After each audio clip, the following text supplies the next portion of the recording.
I'm very glad to be here as we officially announce the Ministry of Health's Customer Care Center, a center that any Fijian can call at any one time to give us feedback on the job we are doing, the services we are delivering, and the steps we are taking to improve the lives of our people. Never before in our history have we had a service available such as this to communicate directly with the Fijian people, to walk with them, to make Fiji a better, healthier place. And this announcement, ladies and gentlemen, is part of a long line of achievement that has made this government, under the leadership of our Honourable Prime Minister, the most responsive and responsible government in the Fijian history. All across the country, we've kept our ears to the ground, listened to the genuine concerns of ordinary men and women, and the ideas of how best we can build the new Fiji. That input has shaped every policy and action taken by this government. It shapes our actions abroad, as our Honourable Prime Minister champions the protection of our oceans and the global campaign to take action on climate change. And here at home, through our free education initiatives, subsidised water and electricity, and free medicine scheme for our low-income patients. But all that Fiji has achieved over the past decade is not only due to the vision of this government, but to the contribution that every Fijian has made to our national development. And tomorrow, ladies and gentlemen, when this centre opens, my ministry will take this government's commitment to listen to the voices of our people and deliver for every Fijian to an entirely new level. When we open this customer care centre, we will give our patients and their families a 24/7 direct line to staff who can receive their feedback, take suggestions, or pass on their praise or criticism back to their care providers. The call centre is advertised in every health facility in the country, and day or night, on number 157 or by email, we will be ready to hear you out and act on what you have had to say. All concerns raised will be meticulously recorded and genuine issues will be investigated. And within 24 hours or by the next working day, we will follow up with callers to alert them on the status of their comment or complaint. This is not a line that will handle emergencies. In those situations, the proper authority should be contacted at 911 or 910. This line is here to take feedback. For example, if you're a patient or the family member of someone admitted to a hospital and you're not satisfied with the treatment or service you are receiving, you can call this centre and provide details of where and when the issue arose, and we will begin an investigation. Of course, if the staff member has been especially helpful as well, we'd love to hear from you. And we'll store all of our customers' experiences in a confidential registry that will give us invaluable data to do an even better job of meeting the health needs of our people. Starting tomorrow, this centre will handle the feedback from our patients and their families. The past feedbacks we have received are already being addressed and does not need to come through this centre. Ladies and gentlemen, members of the media, I want to be very clear on this. As of tomorrow, if any Fijian has any issue with the service they receive at any of our health services, this helpline is the best way to get your issues resolved. My ministry does not trade in rumours or gossip. We cannot respond to criticism that is levied against our staff online, in social media, or in print, because to do so would violate every standard in responsible hospital management and jeopardize the confidentiality of our patients' information. So if you are serious about getting an issue resolved, please call this centre. We will investigate your claim, and if it is genuine, action will be taken. Perhaps more importantly, anyone who identifies a gap in the medical care, a systematic failure, a lack of proper concern for a patient, or a breach of medical protocol is helping to improve medical care for everyone in this country. And it is very important that every Fijian respects how serious and important that work is. Please, for the sake of working together to make Fiji a healthier place, do not call this line unless you are genuine. Ladies and gentlemen, this isn't a political issue. Many of the most pressing issues we face in our health sector today do not relate to policy, but are rather day-to-day operational issues. I personally receive phone calls from concerned citizens throughout the country who point these issues out to me. It is clear that the vast majority of the concerns can be resolved at an operational level, and my permanent secretary and our divisional medical officers are quite capable of handling these concerns. And now, this centre will be a direct access point for our patients and their families to help us identify those areas that need attention. One issue, ladies and gentlemen, that we often hear are waiting times at hospitals and health centres. I've spoken at length on these issues in the past. It is common in our system and most systems around the world. for patients to wait for non-urgent treatment. In fact, the Australian Medical Association recently reported that 27% of people who attended a public hospital emergency department in Australia last year had to wait longer than 4 hours. It is the nature of any health system that those who have the most urgent needs receive the most urgent attention. And here in Fiji, we have already taken action to increase staffing at peak hours to reduce waiting times for our patients. But if any of our patients are still unsatisfied with the times they have had to wait to receive care, the best first line of contact is the senior staff and managers responsible at the local facility. If any of our patients or their families feel the issue is still not best resolved at that level, then this call center is the best option. Every Fijian agrees that we need to do all we can to give ordinary people the knowledge to stay healthy and to offer access to medical services they can rely on when they are in need. And the health of our citizens, above all, is a matter that we can never allow to be politicized. My ministry is in the business of saving lives, and we see the concerns and issues that this center will address as human issues. Unfortunately, ladies and gentlemen, we have people in this country who don't share this view. I'm speaking of those politicians who continue to criticize for the sake of criticism without concern for learning the facts and understanding the operations of our health sector. They would rather exploit families who are grieving or people who are ill to make their political points. One of the biggest hurdles we face in Fiji is raising awareness among ordinary people to seek proactive care and to check in regularly with doctors and nurses to stay updated on their health. And with full knowledge of those challenges, we still have politicians who attempt to undermine our health professionals and disparage the good work they carry out. That behavior is short-sighted and reckless. It promotes fear and cynicism. It demoralizes professionals who are trying to serve the people, and it could even discourage people from seeking medical treatment they need. So, ladies and gentlemen, let me give you the facts, because facts are always a better basis for making government policy than rhetorics and gut feelings. My ministry oversees doctors, nurses, and many skilled health professionals. Many of them do good work, and they, alongside the hard-working staff of my ministry, are making strides in the delivery of medical services that should make every one of us proud. Every month, we admit 6,000 Fijians into our public hospitals, and over 110,000 Fijians and more visit our outpatients clinic. Over the last 5 years, we've more than doubled our doctor-to-population ratio from 4.3 to 10.3 doctors for every 10,000 citizens. And over the past 3 years, we have raised our nurse-to-population ratio by a third, up from 27 to 38 nurses per 10,000 people. And those increases have translated directly into better health outcomes for our people. As recently as 2012, hardly any woman received prenatal care in the first stage of pregnancy. Now nearly 1 in every 3 receives that service. Our immunization coverage is the highest in the Pacific, and far higher than is achieved even in Australia. And it is estimated we save over 550 infants every year from contracting serious diseases as a result.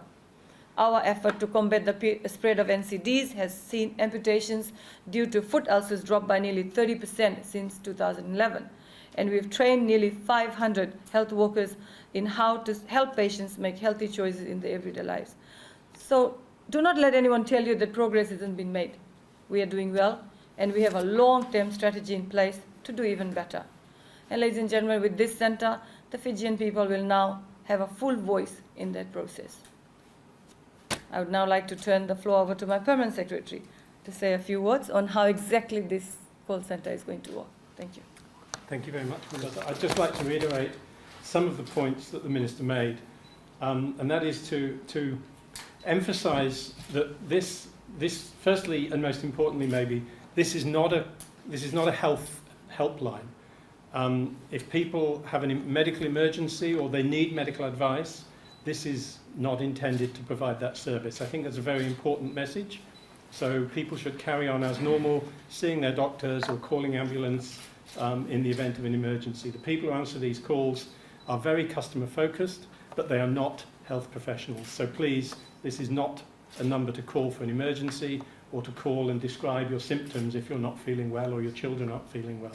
Having said that, the other point I'd like to make, and again the Minister made this, I think it's important, that really, if anyone has any concerns, the best way to have those concerns addressed is face-to-face with the staff involved at the time the issues arise. Really calling this call centre should be unnecessary if people are getting the good service that we expect them to get at the facility. Having said that, however, we know, the Minister knows and I know, that often issues can't be resolved locally, and that's when the customer care centre comes into play. And of course, also importantly, this is not just a complaint line. We know that there are many of our doctors, nurses and other health professionals who delight patients every day. There was actually a letter in the newspapers yesterday from someone expressing absolute delight at the service they're delivered. And we want to hear about those stories too. So I'm hoping that this call centre will get just as many, if not more, people ringing up to say, hey, that doctor was fantastic, or that nurse really went the extra mile to help me. So it's not a complaint line, it's a feedback line, and feedback can be positive and negative. And that feedback, I think, is what will help us to make the system better. The government, the minister, myself, the ministry, we're sort of on a journey towards a better health system. But at the moment, to some extent, it's a journey without a map. We don't know when we're heading in the right direction. We don't know when we've gone down, we've taken a wrong turning. This call centre and the information it provides us will help us to stay on track, to make those adjustments. Where things don't seem to be going well, we can put in extra resources, we can put in extra training. Where things are going really well, we can say, look, what are they doing in this health centre that is so good, and how can we spread that to the other health centres? So for us, this is all about learning, and I'll explain in just a moment how we'll be able to learn. But in terms of the practicalities, as the Minister said, and as the posters and the brochures explain, there is a free phone number, 157. You can call it on any phone from anywhere. This gentleman's about to do it. And also you can use that number to send SMS, and there is an email address as well. We're actually launching this formally tomorrow. I'm sure that some people will be tempted to give it a go today, and the calls will be answered. But obviously, it really goes live tomorrow morning across the whole country. Once your call is received, or your SMS or your email, calls will be answered promptly by the staff on the call centre, and then details of the issue you want to raise, the praise you want to offer, the criticism you want to make, will be logged in a database. And that database you can see on the screen behind me.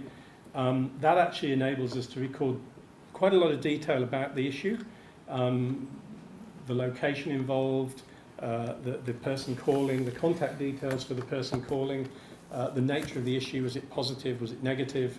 And then that database is accessible to my team, Margaret's team here in the ministry. And we'll be constantly watching that database, and our undertaking is to get back to anyone whose call appears on that database within 24 hours or on the next working day if there's a weekend in between. In some cases, the issue might be one that is best addressed by the facility in real time, as it were. And in those cases, the call centre has the capability to actually put in a call to any of our facilities and speak to the senior nurse or doctor in charge in real time if it's an urgent issue about the delivery of services in that particular location. But generally speaking, it'll be the database that is monitored and managed by people in the ministry, and we've set specific deadlines by which we will actually we'll respond, we'll acknowledge within 24 hours, but we then set deadlines within which we will resolve your issues. And those go out to up to 30 days for the most complex issues that take quite a lot of investigation. So again, for the first time, we're actually setting targets for how quickly we will respond to issues raised by our patients and their families. So the database, as you see, we can do a full demo later if anyone wants, but we can sort, we can analyse, we can look at where the calls are coming from, which facilities are involved, are there clusters of concerns in a particular location, are there particular types of service that are generating more calls than others, are there particular times of the day or night when more people are ringing. And again, as I keep emphasising, are there places where people really seem to be absolutely delighted with the service they're getting? Because we want to know about those, and we want to have the opportunity to thank and congratulate and learn from the staff who are doing an excellent job. So that's how it's going to work in practice. It launches tomorrow, as I say, and we're geared up, and thanks to our colleagues and friends at Vodafone, they've got the call centre all staffed up and ready to roll tomorrow morning when the calls start coming in. You want to make a call now, Mr. Trump? We could even try it now. I think the Minister is going to dial 157. 157.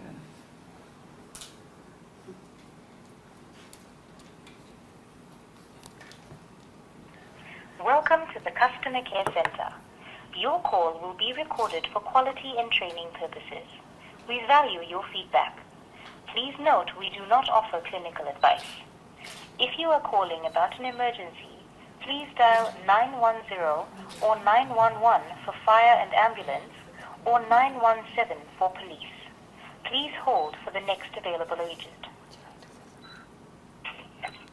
Welcome to the Health Customer Care line. This is Lucy. Hi, Lacey. Hello. Yes. How may I help you?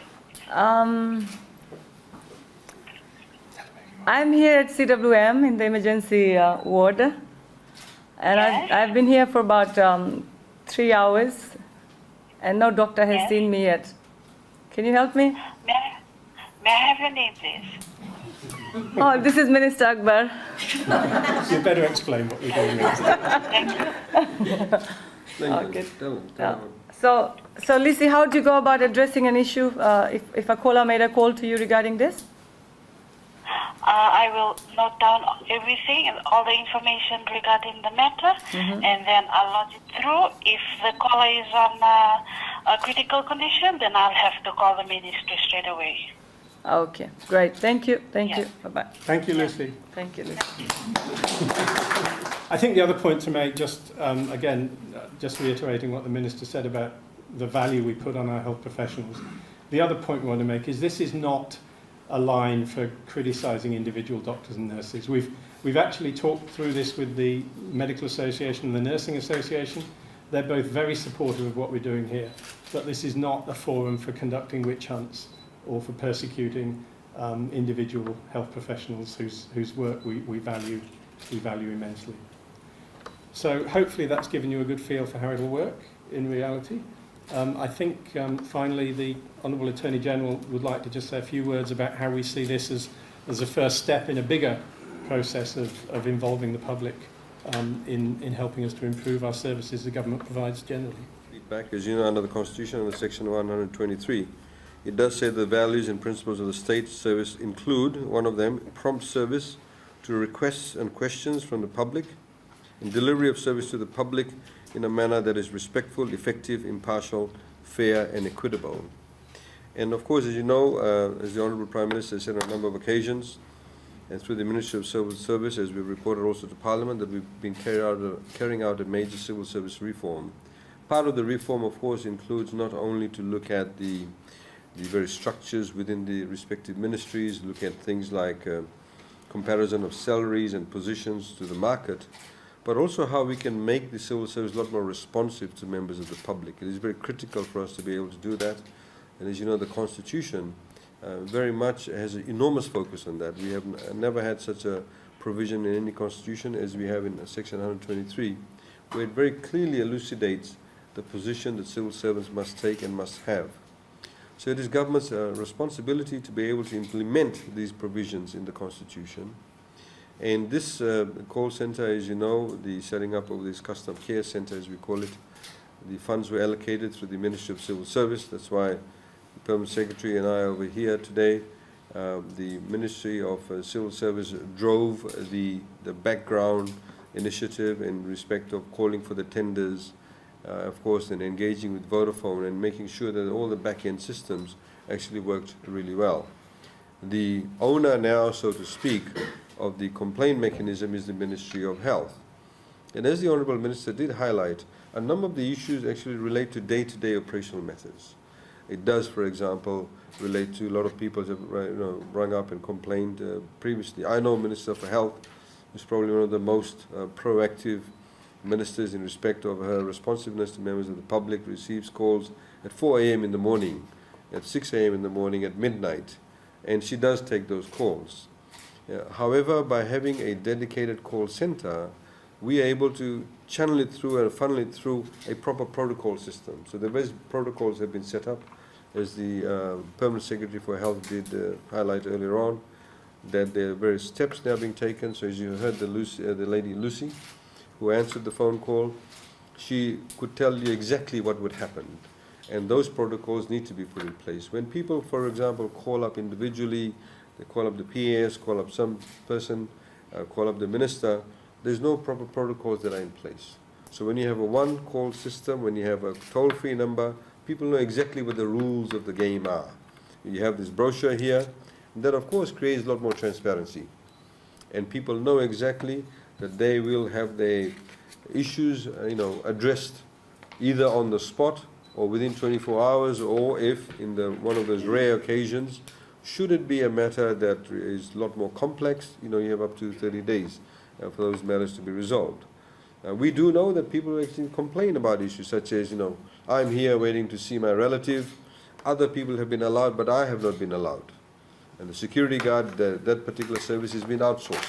So why isn't he or she allowing me to go and see my relative? It's a very emotional issue. People get very emotional, in particular with health issues. And they want a resolution then and there. So the various protocols that I put in place. So the Permanent Secretary and his team, as the Minister highlighted, a lot of these are operational issues. They need to be able to deal with that then and there on the spot. And we expect, of course, a flurry of activity. Normally when you open up a new mechanism through which people can express their views, in the same way we had laws pertaining to domestic violence or new laws pertaining to sexual abuse. We actually had a lot of people now coming forward and reporting those matters. Previously the unreported matters. We simply expect that to happen also with this medical complaints. A lot of people come in, want to lodge a complaint. Some of them actually need not necessarily come through the call center, could be resolved, as the PA said, at the ground level itself. But from a Ministry of Civil Service perspective, it also means that the civil servants need to be a lot more heightened in their ability to respond to customer complaints. The reality is still, today, a lot of civil servants don't necessarily see members of the public as their customers. They are our customers. They are our clients. And we need to ensure that that culture gets ingrained within the civil service. So I think it is also a learning process for civil servants who previously may not have necessarily have had that level of scrutiny.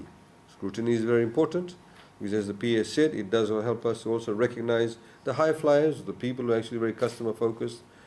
As you know, that through the civil service we are carrying out various reforms in respect of performance management, performance systems, management systems, so it means that individuals can get pay rises, they can get rewarded through the civil service system, remuneration exercises for being high flyers. We want to do that.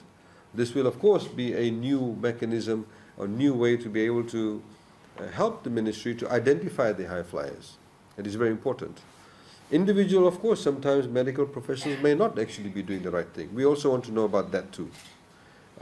We want to know, for example, if a doctor or a nurse is being rude to people, if they're actually not necessarily giving them enough information about that particular patient or that particular relative about how their family is doing. Because essentially you'll find a lot of the times the complaints we do get is because of the inability of the medical professionals, whether they're nurses, whether they're doctors, whether they are some other people providing other services, the inability to communicate. And I think essentially if people had the right level of communication, they'll be able to understand what is actually happening. So we expect this to happen, and we of course expect a period within which, whilst we may have a flurry of activity, people also get some understanding around it. That understanding will be both for members of the public and also for the Ministry of Health too. So we are, ladies and gentlemen, I'd like to once again also give our thanks to Vodafone. We believe that Vodafone has done a good job.